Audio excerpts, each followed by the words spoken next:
Vote ചോരി പ്രക്ഷോഭത്തിൽ Rahul ഗാന്ധിയെ arrest ചെയ്തതിൽ പ്രതിഷേധിച്ച Indian national Congress Azhiyur block കമ്മിറ്റിയുടെ ആഭിമുഖ്യത്തിൽ ഓർക്കാട്ടേരിയിൽ പ്രതിഷേധ പ്രകടനം നടത്തി.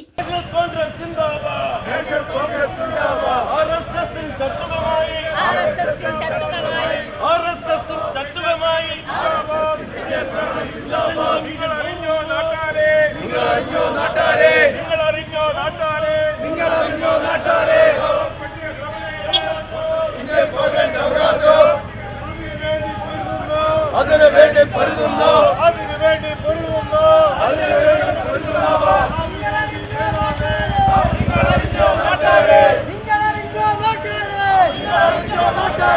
വോട്ടർ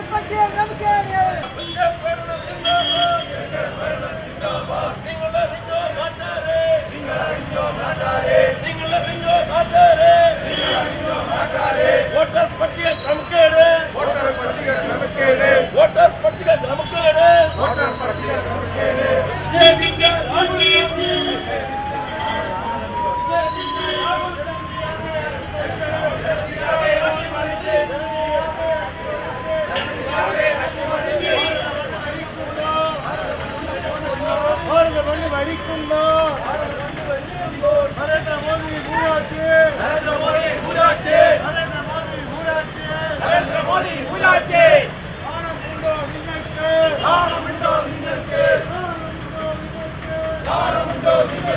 പ്രകടനത്തിന് Kottayil Radhakrishnan, P Ramakrishnan master, C K Viswanathan, Parambath Prabhakaran, C K Haridasan, U Ranjith, T C Ramachandran, Jalaja Vinod, Lisina Prakash, Bhavith T, Viji Shaijan, Junaid Karthikappally, Dilraj എന്നിവർ നേതൃത്വം നൽകി.